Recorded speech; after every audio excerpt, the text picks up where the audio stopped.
Our top story now, in India's envoy to Qatar met the 8 ex-Navy personnel who've been sentenced to death in October. This meeting took place on Sunday and was revealed by the External Affairs spokesperson Arindam Bagchi today, who said the meeting took place on the 3rd of December. Now, the ambassador's meeting with the sailors has been seen as a big positive step, one that addresses concerns over consular access to the 8 naval personnel. And the meet is also being linked to Prime Minister Narendra Modi's meeting with the Qatar ruler on the sidelines of COP28 summit in Dubai.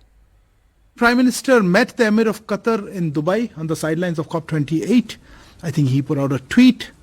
My understanding is that there are good conversation on the overall bilateral relationship as well as in the well-being of the Indian community, as he said. There have been 2 hearings. As you know, we filed an appeal, as is from the families, and the detainees had filed an appeal.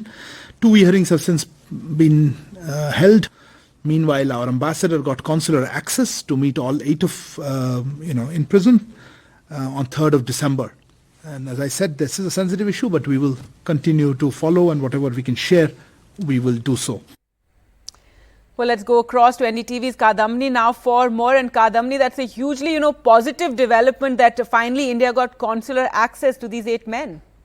Well, after the appeals, the 2 appeals which India had filed, after that 2 hearings have taken place, and this is the latest consular access which India got. It had earlier got access twice, and this is how the legal process has gone on. And India has said that it will do whatever it can so that all these 8 ex-Navy personnel can come back home. Now, it is very important because this appeal was very necessary to take forward the legal process, but that does not mean that other avenues are not being explored. What we understood from the case and whatever has been spoken today by the spokesperson of MEA, that not only the legal process but other efforts are also on. Now, what are the other efforts? It seems that PM Modi had a good conversation with the Emir of Qatar on the sidelines of COP28. So we would have to think that this is one of the issues which had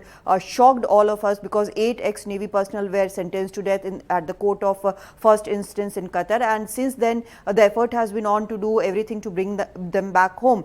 So the political connections are one thing. Then there is also the matter of pardon, which is an accepted form over there. The pardons usually take place during some festival, be it Eid or even on national days, so that is a tradition as well. So what we understand is that every process is going together, and all efforts are being not only legal but also the political and the other efforts are on so that these men can come back home. And this is happening since the whole matter came to light, but these men have been in prison in Qatar since August 2022.